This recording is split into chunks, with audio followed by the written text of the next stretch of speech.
Salut à tous, Palbo pour la chaîne Black Ravens. Ça va être ma vidéo réponse au RPG 8 numéro 16. La question c'était un personnage que vous avez déjà eu la difficulté à jouer. Premièrement, j'ai la voix un peu qui... J'ai quand même un petit rhume, un petit début de grippe. C'est la joie des fêtes au Québec en hiver. Tu te promènes un peu partout dans la famille, puis bien souvent tu attrapes tous les foutus microbes qui peuvent se promener. Fait que je m'excuse d'avance pour si ça sonne un peu bizarre. Fait que je reviens à la question, un personnage que vous avez déjà eu de la difficulté à jouer.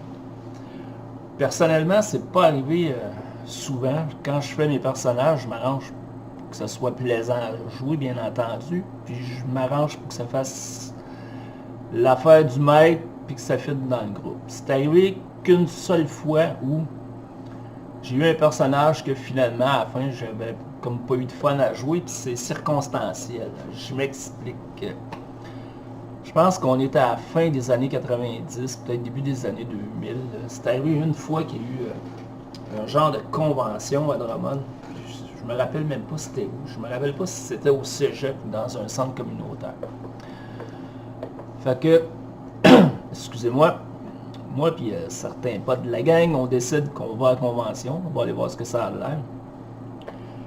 Puis on est deux, puis on voit une table qui fait du médiéval fantastique. Je me souviens plus c'était quel univers, puis c'était quoi les règles. Parce que la seule chose que je me souviens, c'est que c'est des personnages prétirés. Fait que je m'assis. Le maître de jeu passe des feuilles de personnages. Fait que je regarde mon personnage. C'est un guerrier nain. Bon. Comme c'est en convention, puis que c'est juste je pense que ça dure 2 heures, je me dis, regarde, je me casse pas la tête, je vais jouer le nain bourru, le guerrier bourru, le classique, là. J'étais aussi, on remonte loin, j'étais quand même jeune dans le temps, puis j'avais peut-être pas l'expérience que j'ai aujourd'hui. Puis là, le maître de jeu donne ses conseils, puis l'univers, puis comment il s'attend à ce qu'on joue ça. Excusez-moi. Puis là, ben, il nous dit que les nains et les elfes sont pas capables de se sentir, qu'ils se détestent à n'en plus finir, puis que c'est comme... il n'y a rien à faire. Un nain et un elfe, il n'y a rien à faire, ça fonctionne pas ensemble. Fait que, comme je vous ai dit, mon personnage, c'est un nain, c'est un guerrier nain, puis la personne qui est à côté de moi, j'ai aucune espèce d'idée c'est qui, je la connais pas, on est en convention, joue un elfe, un archer elfe. Puis là, ben, à l'époque... comme j'ai dit un peu plus tôt, j'avais pas l'expérience que j'ai aujourd'hui. Ben moi je me dis, je vais suivre les consignes du maître de jeu à la lettre. Qu'est-ce que vous pensez qui est arrivé? Ben j'ai commencé à picasser l'elfe. Pas moi, le personnage. Excusez-moi. Et l'elfe, lui, ben il a embarqué, il a suivi. Fait qu'on s'est picassé tout le long de la partie. Jusqu'à temps, ce qui arrive un combat. Je pense qu'on se battait contre des orques, quelque chose du genre. Ben, moi et l'elfe, c'est de la merde. Hein? Les orques sont importants, on s'est mis à se taper sur la gueule. Et je me semble que j'ai tué l'elfe, ça l'a comme fini là. Ça a comme scrappé la game du maître de jeu. Fait que, tu sais, l'expérience n'a pas été très très extraordinaire. Je suis sorti de la convention, bon, plus ou moins satisfait. Mais j'avais suivi les directives du maître. Tu sais, en y repensant, je me demande encore aujourd'hui pourquoi il avait insisté tant que ça là-dessus.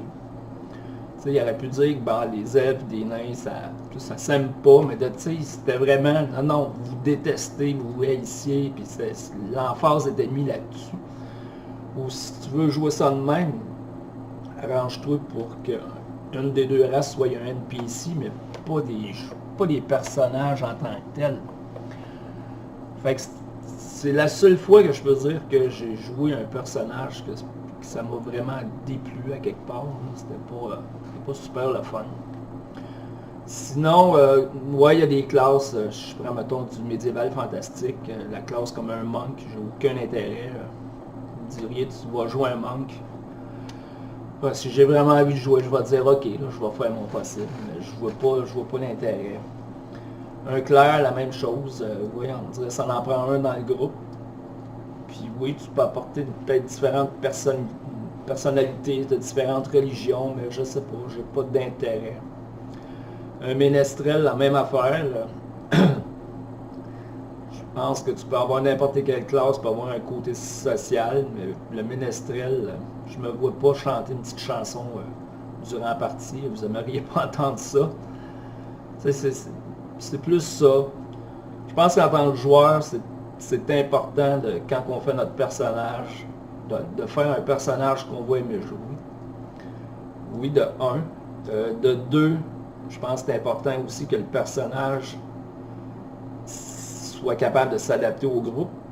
Si tu te retrouves à jouer tout seul, tu peux avoir bien du fun tout seul dans ton coin, mais les autres peuvent trouver ça bien plate. À un moment donné, veux pas, tu vas te sentir isolé. Pas aussi faire un personnage nécessairement pour essayer de faire suivre le maître de jeu. Ça, j'ai déjà vu ça, j'en ai déjà vu quelques fois. Tu sais que, oh, lui, il a fait un personnage, puis il a l'intention de te faire suivre. J'essaye de contrecarrer ça, bien souvent, en faisant suivre à mon tour. Fait que, il y en a qui ont compris, si je peux dire. Fait que, voilà, c'était ma réponse au RPG Week numéro 16.